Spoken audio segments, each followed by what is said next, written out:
I recently hit a large milestone in my life, and that is amassing over 1,000 games in my Steam library. Thank you. Hold your applause. It's really not that great. It's actually kind of sad. Thanks to years of Steam sales and humble bumbles, I've got all these games. All of them. And speaking honestly, I'd be shocked if I've played even more than a quarter of them. You know, over the years, it's been so easy that you buy a bundle and it comes with 10 games at once, but you really only wanted 1 or 2 of the games, and then before you even finish those games, there's another bundle that you gotta get, and so you buy that, and then now you're focused on those games, and you just keep losing attention on all the games that you have. So to remedy this, I am instituting a new series here on the channel, the Big Backlog Declog, which is essentially the same as everything else I do. I'm gonna play and review the games. I've made it my life's mission to play every game I own on Steam, at least a little bit. Now I'm not gonna bother beating these games necessarily. I'm just gonna play them until I get bored of them. Honestly, for reason one, because according to How Long to Beat, it would take me over 3 years of gameplay. So that's impossible. But I do want to give these games at least a fair shot. So what I did was sort my library by the time to beat, starting from shortest, going to longest, and I began working my way through the shorter games there. Now there's no reason to spend 10 minutes talking about a game that I played for 30 minutes, so instead we're gonna do some rapid fire impressions reviews on a number of the games that I own. Really, honestly, I don't know why. Because like I said, I gotta justify owning 1,000 games on Steam. I hope you're excited. I'm super excited. Let's get to it, but not really, because before we get to it, quick reminder to please, guys, please like the video. Please like the video. Please subscribe to the channel if you haven't already. Please watch the entire video, trying to up that watch time so that more people can discover my hot takes on the YouTubes. Do appreciate the support, appreciate all the comments I've been getting on videos. You guys are awesome. Please keep it up. So the first game I want to talk about is Dear Esther. I remember buying Dear Esther years ago, back when Steam sales were actually good. I think I got it for like $1. And this was at a time too, I was younger, I was more naive. I didn't know that games could be bad, you know, especially when everyone's saying good things about them.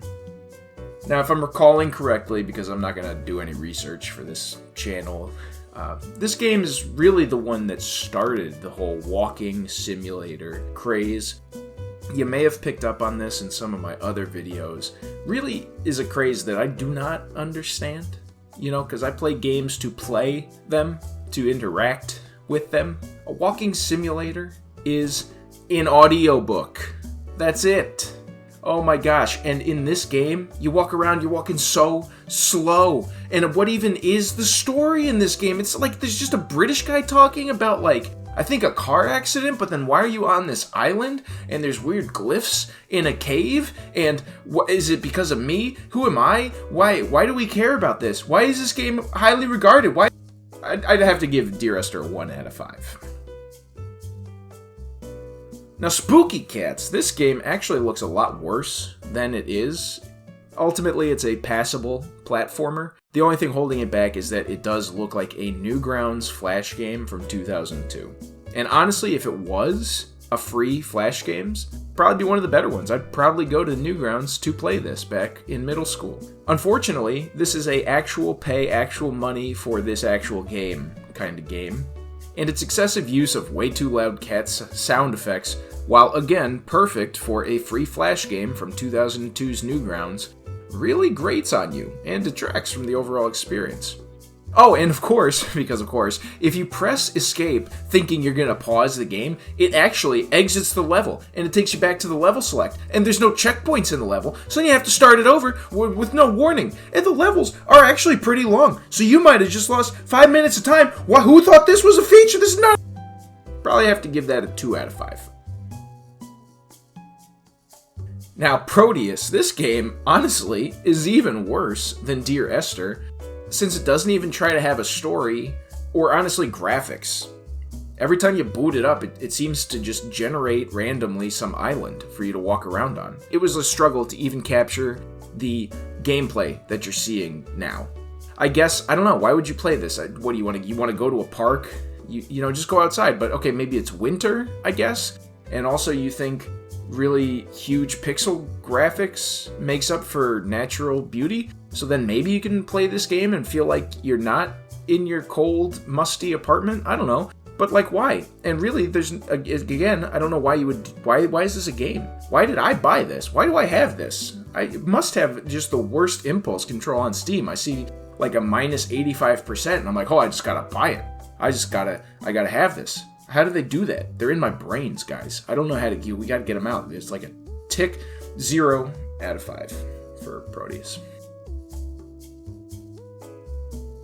Last but not least, we have Greyfox, which is actually an interesting little RPG maker game that has you exploring the concepts of aging, death, and the general regrets of life. The perfect game, honestly, for somebody like me.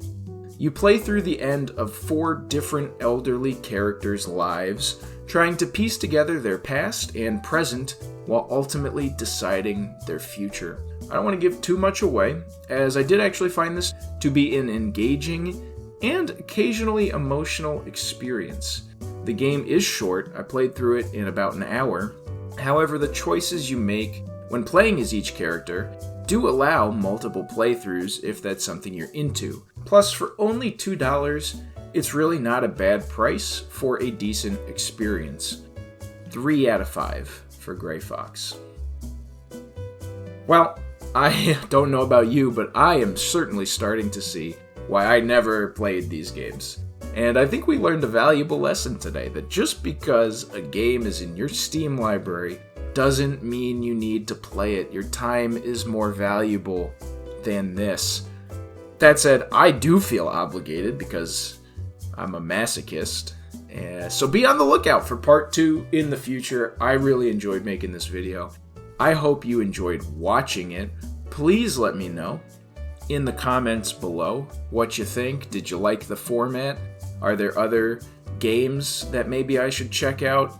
Maybe I'll share my Steam library list. We can get you excited for the next one. I don't know. Follow me on Twitter. We can talk about it more there as well. Do subscribe to the channel. Do like the video. And I may need to change my name. Captain Sarge, you might have to start calling me the Plumber, because I am definitely pumping my library with a plunger until this backlog is cleared. That was cornier than my morning dump. Oh my god. Well, I will see you guys in the next video. Hope you have a good one, and I'll talk to you again soon.